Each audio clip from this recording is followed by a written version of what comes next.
오늘 이 영상에서는 40대 이후의 여성들이 가장 신경 쓰는 부위 중에 하나인 등살 지방 흡입에 대해서 이야기해보고자 합니다. 등살 지방 흡입을 했는데 효과가 별로 없다.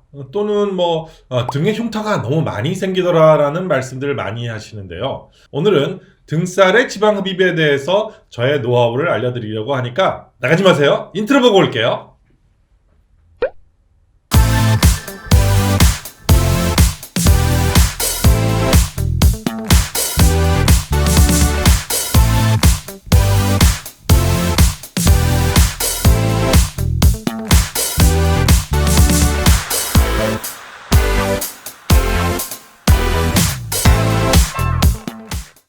안녕하세요. 지방대학 총장 닥터한입니다. 나이가 들면서 지방 분포의 가장 큰 부분을 차지하고 있는 부위 중에 하나는 바로 이 등살인 것 같습니다. 복부 지방 흡입은 워낙 흔하게 이루어지고 있는 이런 수술이라서 복부는 날씬하게 유지하고 계신 분들이 많은 것 같습니다. 물론 운동으로 해결하는 분들도 많이 계시고요. 그런데 이 등 쉽게 해결하지 못하는 경우가 많이 있는 것 같아요. 뒤태가 예뻐지려면 어떻게 해야 할까요?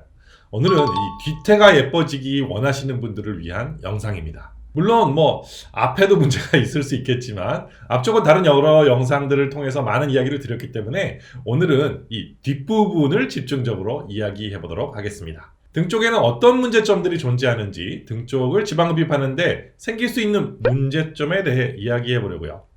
리디안의 방법은 어떻게 다른지에 대해 이야기해 볼게요. 등의 지방은 해부학적으로도 차이가 있습니다.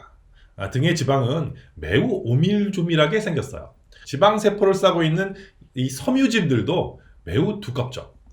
그리고 피부도 이 배 쪽보다 3배 이상 두꺼워요.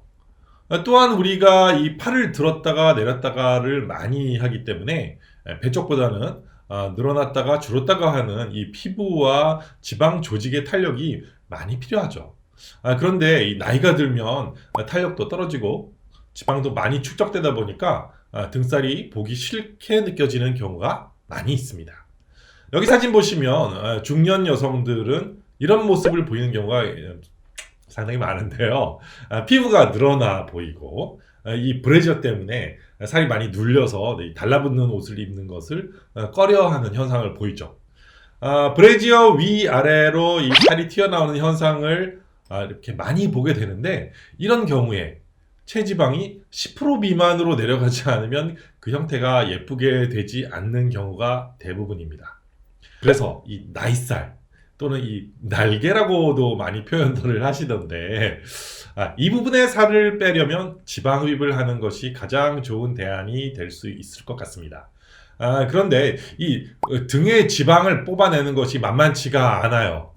많은 선생님들이 가장 힘들어하는 부분 중에 하나고, 많은 분들이 수술 후에 불만족스러워하는 부위가 바로 이 등인 것 같습니다. 불만족스럽다고 이야기하는 여러 가지 이유가 있는데, 오늘은 그 두 가지에 대해서 집중적으로 이야기해 보도록 하겠습니다. 첫째는 지방이 아직 있다고 생각하는 것입니다. 등 지방 흡입을 했는데 배처럼 지방이 많이 줄지 않았다고 이야기하는 분들이 많이 계세요. 저도 이 등 지방 흡입에 대한 많은 연구가 끝나기 전까지는 컴플레인을 많이 받았어요. 제 경험에서 나오는 이야기라고 해도 틀리지 않을 것 같습니다. 우리가 지방을 뽑아내는데 가장 힘들어하는 부분이 이 날개 부분, 그 다음에 이 목덜미예요. 피부도 제일 두껍고 지방도 억세서 잘 뽑히지 않아요. 피만 나오고 지방은 많이 나오지 않는 결과를 많이 겪어왔어요. 경험이 좀 부족한 분들이 수술하면 흉터만 남고 이 등에 지방은 거의 줄지 않았다라는 그런 느낌이 들 수 있어요. 일반적인 지방 흡입 캐뉼라를 이용해서 이 등 지방을 뽑아내는 경우는 좋은 결과를 만들어내는 것이 굉장히 힘들다는 거죠. 그래서 저는 연구를 거듭해서 마침내 이 등 지방 흡입을 잘할 수 있는 특수한 캐뉼라를 고안해내게 됩니다. 그래서 한 5년 전부터는 정말 획기적으로 지방을 잘 뽑아낼 수 있게 되었어요. 두 번째 문제는 흉터입니다. 보통은 엎드린 상태에서 지방을 뽑게 되는데 여기에 흉터를 만드는 경우가 많이 있어요. 여러 방향에서 지방을 뽑아야 잘 뽑을 수 있기 때문에 더 많은 흉터를 만드는 경우가 많습니다. 양측성으로 이렇게 제일 보기 싫은 흉터 중에 하나가 이 등 지방 흡입을 하고 나서 생기게 됩니다. 수영복이나 이렇게 속옷을 입은 상태로 보면 대부분 흉터가 이렇게 선명하게 보이기 때문에 스트레스를 받는 분들을 참 많이 보게 됩니다. 물론 제가 하는 방식으로 여기에 이렇게 3개의 절개 부위를 통해서 뒤태를 전체를 수술하게 되고 필요하다면 이 목덜미까지도 지방 흡입을 하게 됩니다. 목덜미 같은 경우에는 여기 이렇게 한가운데에 흉터가 있는 것과 겨드랑이 안쪽에 위치하는 것은 큰 차이가 있죠.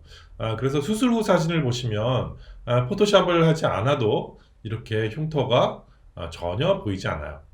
물론 이렇게 3개의 절개만 가지고도 이렇게 충분히 지방을 싹 다 뽑을 수 있기 때문에 결과가 많이 만족스럽다고 하시죠. 보통 등 지방 흡입을 해야 하는 분들을 살펴보면 겨드랑이 부분과 흉부의 측면까지도 함께 지방 흡입을 해야 하는 경우가 많이 있습니다. 이런 분들을 잘 디자인해서 지방 흡입을 하면 전체적인 몸통이 앞에서 보아도 뒤에서 보아도 많이 날씬해지기 때문에 체중이 한 5kg 이상 빠진 것처럼 보일 수 있어요. 또한 이런 경우에 이 가슴이 도드라져 보이고 그 다음에 몸매가 훨씬 예뻐 보이게 됩니다. 양쪽의 11자 복근을 표현해서 몸매가 훨씬 더 아름답게 보일 수도 있습니다.